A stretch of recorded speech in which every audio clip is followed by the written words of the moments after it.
ingat deh, ya, jangan konyol lo. Lu harus diangket. Jangan konyol apa? Ayo kita buka. Kenapa? Ayo.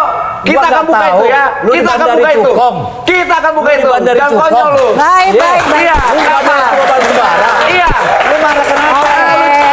Bang Noel, tadi Presiden mengatakan demi bangsa saya akan cawe-cawe terlebih di masa transisi pemerintahan ini. Kenapa sih pentingnya Pak Jokowi cawe-cawe di pemerintahan yang nanti akan datang? Ya sangat penting. Pertimbangannya kenapa? Karena ada beberapa periode keduanya itu terkendala dengan COVID ya, 2 tahun pandemi global. Jadi beliau masih punya tanggung jawab moral dan politik, tadi kan disampaikan beliau bahwa jangan sampai program-program beliau yang seharusnya sudah tercapai akhirnya terbajak oleh para calon-calon yang tidak paham apa yang sudah akan dilakukan Pak Jokowi ke depan. Emang Pak Jokowi nggak percaya kalau Pak Prabowo, yang punya sejauh ini Pak Prabowo yang unggul, nggak untuk percaya? melanjutkan program Pak Jokowi cuma ada di Pak Prabowo Gibran. Itu berkali-kali Pak Prabowo menyampaikan saya akan melanjutkan dan menyempurnakan apa yang akan itu kan dilakukan. Pak Prabowo sudah bilang akan melanjutkan. Harusnya Pak Jokowi sudah nggak ragu lagi dong. Ya justru nggak ada yang diragukan, apalagi nanti Pak Prabowo secara otoritas dia punya hak eksekutif. Iya, pertanyaannya yang nggak kenapa mungkin harus cawe-cawe kalau sudah Nah, percaya? nggak masalah dong, problemnya di mana? Problemnya di mana saya tanya cawe-cawenya? Itu buat bangsa ini kok, bukan buat kepentingan dirinya, buat rakyat ini. Kecuali dia buat kepentingan dirinya, buat misalnya dia punya partai, buat partainya kan nggak juga. Dia punya orientasi, ini presiden orientasinya adalah buat rakyat dan bangsa. Kemudian dia cawe-cawe, kemudian diterjemahkan oleh mereka yang resisten terhadap pernyataan itu, yaitu problem mereka. Karena biar gimana pun berbuat baik di bangsa ini juga pasti timbul penolakan. Yang baik kayak ditolak, apalagi yang jahat, gitu loh. Jadi menurut saya cawe-cawenya Pak Jokowi karena punya keinginan agar bangsa ini dan rakyat ini lebih baik ke depan, saya rasa nggak ada masalah. Terkecuali dia membangun sebuah kepentingan saudaranya, lingkungannya, baru kita akan melakukan perlawanan. Sampai detik ini kan tidak ada. Bahkan ada orang hari ini mengorkestrasikan kecurangan-kecurangan. Ada tuh Bang. Boleh Bang Ferry silakan. Enggak, membangun anaknya. Ini kan apa? Keluarga-keluarganya dibangun. Lah, proses demokratik atau tidak? Sangat tidak demokratis. Kita fair juga. Sangat Jangan tidak kita membuat narasi kemudian kita mana ada peradilan yang disebut demokratis kalau pamannya yang memimpin sidang, Bang. Gini, biar kita paham tentang apa makna demokrasi itu sendiri. Kita kan mengorkestrasikan persoalan politik dinasti, tapi rekonstruksi berpikir juga salah. Ya, saya mau kritik, Bang. Gitu. Kalau boleh, bahwa konstruksi demokrasi itu harusnya untuk siapa? Kan untuk rakyat, oleh rakyat. Betul, ya? Betul. Tidak Tetapi sekarang itu, kalau kita lihat untuk anaknya semua, peradilan konstitusional yang meloloskan anaknya dipimpin oleh pamannya, lalu yang menguji adalah adiknya, dan yang menjadi termohon adalah pemerintahan ayahnya. Ini semua kolusi nepotisme besar-besaran dalam takaran demokrasi. Tidak ada bicara rakyat, semua bicara keluarga Jokowi dan partai anak keluarga Jokowi. Gini, Per, problemnya kalau itu menjadi problem, itu kan sudah digugat. Kawan-kawan, kelompok-kelompok NGO, kelompok-kelompok kepentingan yang lainnya menggugat. Makanya aku tanya Abang sebagai aktivis, panutan kita lah dalam aktivisme ya. Kejadian seperti ini pelanggaran nepotisme besar-besaran terbuka. Lalu Abang diam dan membiarkan ini dan menganggap ini bagian dari demokrasi. Demokrasi apa? Saya melihat pada substansinya. Enggak bisa. Saya melihat pada substansinya. Juga harus substansi yang melalui mekanisme yang demokratik itu tidak problem. Gitu. Abang sudah tahu. Gini dong. Saya kalau tahu Abang tahu. Gini, substansi Per. Juga bicara proses. Iya, total. Selama substansi melalui mekanisme demokratik, problemnya di mana? Iya, gitu prosesnya tidak benar. Gitu loh. Ada nepotisme dihukum, orang mengorkestrasikan curang-curang tapi ikut-ikut pemilu. Lah. Ini kelompok culas menggugat kecurangan, saya anggap. Orang yang culas menggugat kecurangan. Gitu loh. Jadi kita Ikut saja ketawa sudah aja. dicurangi, apalagi Orang tidak, yang Bang. culas ini siapa yang dimaksud? Tanya Dedi.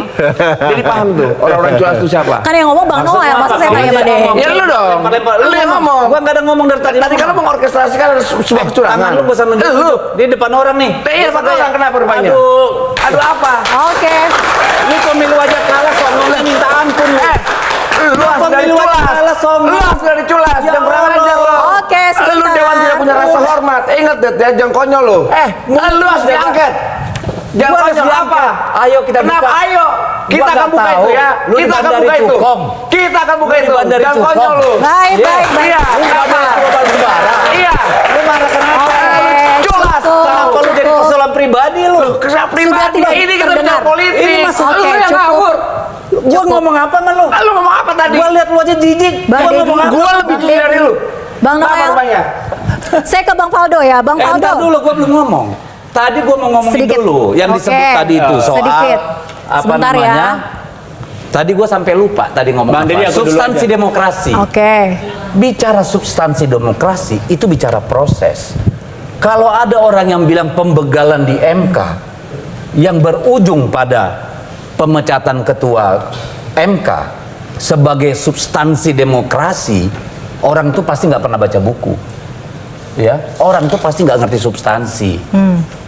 Lalu kalau ada orang bilang bahwa bagi-bagi bansos dengan melanggar undang-undang APBN, undang-undang keuangan negara, ya, pada saat anggota keluarganya ikut dalam kontestasi pemilu bukan sebagai kejahatan demokrasi, orang itu nggak ngerti demokrasi, tidak paham apa itu demokrasi, cuma Oke. punya urat suara. Kalau orang paham substansi, pernah baca buku, malu teriak-teriak, malu. Jadi maksud lu paham Enggak, tentang gua nggak demokrasi? ngomong Enggak, sama gua lu. tanya. Lu paham Sebentar. tentang demokrasi? Gua- Coba, lu bukan apa yang lu host. paham tentang Lu demokrasi? bukan Enggak, host. kita debat itu. Kita bicara tentang debat substansi itu. Paham Substansi tentang demokrasi apa? yang mana? Paham Yang mana demokrasi tentang yang demokrasi mana? yang lu pahami? Pembegalan MK. Mana? Pembegalan MK. Lu aja kan Ketua lu MK lahir dari mekanisme dipecat. jujur. Ketua MK dipecat. Lu itu bukan lahir Loh. dewan yang mekanisme jujur, tahu? Lu kenapa jadi Apa? urusan pribadi di sini? Bukan pribadi. Ini Ini salah Oke, nih orang. cukup ya. Lu bawa keluar nih orang. Sebentar. Ini orang manipulatif 400.000. Lu gagal, caleg gagal lu. Banyak omong. Kita 1 bulan. Gagal. Bang Noel. Bang Noel. Kalah orang kaya, orang kaya bos. Oke. Kalah 1 bulan, jangan Harusnya ada rendah hati. Lu jangan ada aku lagi. lu segini Apa sama lu gua. ada aku lagi gober lu. Bang Noel cukup. Potong tuh burung lu. Saya langsung ke Bang Faldo. Anggota dewan pimpinan lu yang gue lihat. Ini jadi urusan pribadi gimana urusannya barang Oke, ini? sebentar Bang Culas Noel. lu. Tolong sebentar. Kasihannya nih anak. Kita kasih pendidikan publik ya, diskusinya harus diskusi Ini yang sehat. manusia lu undang. Oke, sebentar. Saya ke Bang Faldo. Oke, tahan dulu. Bicara soal bangsa. Iya, saya hostnya di Makanya sini. tanya substansinya mana? Saya bilang Jawab dalam demokrasi. Bang Faldo. MK. Oke. Paham nggak? Lu paham atau tidak tentang demokrasi? Tanya itu dulu. Gimana sih ini orang? Ya, saya kira- Oke, kita break dulu ya. Sesaat lagi kita bersama orang tahu demokrasi. Kita lanjutkan dengan narasumber yang ada ya. Saya ke Bang Faldo dulu. Bang Faldo, bahwa pembahasan RAPBN 2025 dan uji coba program Capres Prabowo makan siang gratis yang masih belum jadi presiden terpilih oleh KPU, karena harusnya nunggu 20 Maret nanti kan. Nah ini kenapa sih harus buru-buru banget? Ya, saya kira ginilah Mbak Vera dan semuanya. Kita ini jangan terlalu sering bentur-benturin lah. Bahwa memang Pak Jokowi dan Pak Prabowo kan suasana kebatinannya lagi bagus gitu.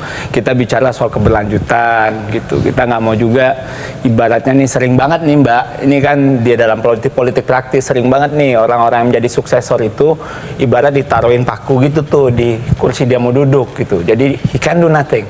Dan kita tahu bahwa penyusunan anggaran, kita tahu juga skema pembiayaan program-program itu memang harus diserap dari awal gitu. Jadi dalam hal ini kami kira Pak Prabowo dan Pak Jokowi hari ini ya dalam satu nafas yang sama soal keberlanjutan. Bicara soal cawe-cawe kan kayaknya saya udah 2 tahun ya ngejawab soal cawe-cawe ini kan, dan memang pada akhirnya kita melihat Pak Jokowi juga dalam proses pemilu tidak hadir di kampanye siapapun, gak hadir di kandidat manapun, Oke. ya, dan tidak mengendorse siapapun bahkan. Dan walaupun tuduhannya, ya tuduhan ke Pak Jokowi nggak kayaknya sih ya sama banyaknya lah ya sama tuduhan ke PSI gitu loh ya. Oke. Tapi ya kami kira memang hari ini kita melihat ke depannya bagaimana Prabowo Gibran itu berkomitmen melanjutkan pemerintahan karena narasinya memang begitu.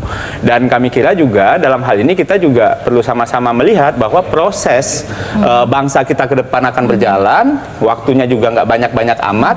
Prosesnya 20 Oktober itu sekarang bulan Maret, 7 bulan ya. Oke. Pemilu mungkin habis ini kita Ramadan, Idul Fitri ya. Kita Bang harus take Faldo, off. sebetulnya begini konteksnya kenapa saya tanyakan ini, karena ini kan berdasarkan pernyataan dari Pak Mahfud yang tadi juga sudah kita Ya, bahas, gitu tentu. bahwa tidak etis Ya, jika programnya calon presiden yang belum terpilih dan diumumkan oleh KPU tapi sudah dibahas Ya, dalam ya, ya. RAPBN dan diuji cobakan di Ya. pemerintahan Jokowi. Ya. Di situ poinnya. Ya, saya kira Pak Mahfud dia juga nggak salah dan nggak boleh kita larang ngomong juga ya. Dalam artian beliau juga ya orang yang kita sama-sama tahu pernah terlibat di pemerintahan. Tapi kan ini nggak selebrasi loh ini program. Ini uji coba.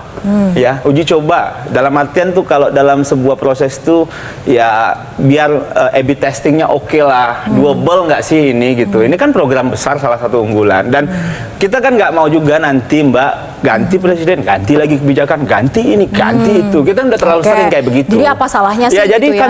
kami kira dalam hal ini uji coba dan budget kenegaraan kita juga ada Oke. skemanya tertentu dan ini bukan hal yang kami kira tidak diselebrasikan, diuji coba. Jadi kami kira nggak ada salahnya sih. Oke, nggak